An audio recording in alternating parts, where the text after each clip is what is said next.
Tonight, new reaction to a startling claim from a U.S. senator that the White House is systematically dismantling the nation's laws. Critics of the Obama administration's immigration policy specifically say that the administration is intentionally sidestepping the rule of law in pursuit of an agenda, and that is setting a dangerous precedent for the entire legal system. Here's Republican Senator Jeff Sessions. Our law enforcement system is in a state of collapse. It's a deliberate plan by the President of the United States, and it's wrong. And people need to be aware of it and need to stand up to it, and I think the American people are beginning to do so.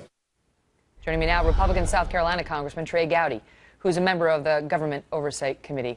Congressman, good to see you tonight. And so Jeff Sessions was very focused on illegal immigration and talking about how two-thirds of the numbers that the administration is counting as deportations and removal are, in fact, border deportations, basically people who just crossed, who get turned back by our agents on the border, and that they're overstating their numbers.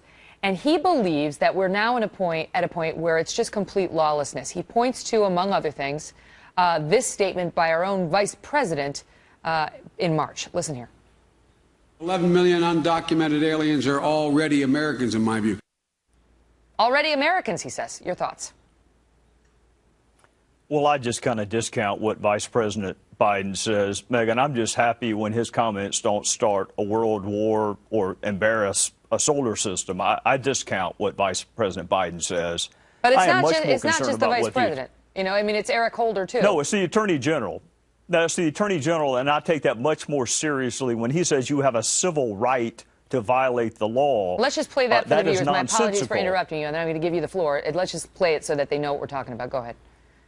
The way we treat our friends and neighbors who are undocumented by creating a mechanism for them to earn citizenship and to move out of the shadows transcends the issue of immigration status. This is a matter of civil and human rights. Go ahead, sir. Right. It's laughable. It's like you and I saying we have a right to vote in the next election in Madagascar. If you're not a citizen, you don't have civil rights in this country. We do protect some folks with our Constitution, but to say you have a civil right to amnesty and to be the top law enforcement official in the country is absurd. But, you know, Megyn, these policies are deliberate. I don't think they're motivated by anarchy. I would disagree with Senator Sessions in that regard. I think they're motivated by a desire for electoral success, and they're motivated by the fact that they get away with it.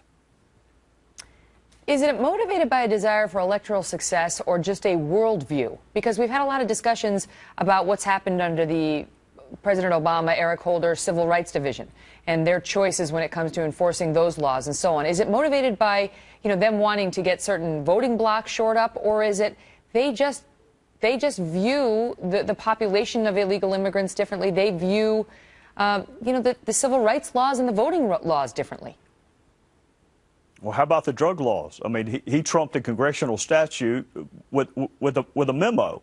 You know, I think it's about electoral success. Go and contrast the statements by Senator Obama with the statements by President Obama. At one point, he was also concerned with executive overreach, but he's not anymore. I think the motivation is twofold. Number one, they want to win elections. And frankly, Megyn, they're doing a great job. They have won the popular vote in 5 out of the last 6 national elections. Their other motivation is they do fundamentally view the executive's duty to faithfully enforce or execute the law differently from the way we do. But we need to be more persuasive when we're talking to our fellow citizens, because we're the ones that are losing the national elections. Trey Gowdy, good to see you. Thanks so much for being here, sir. Yes, ma'am.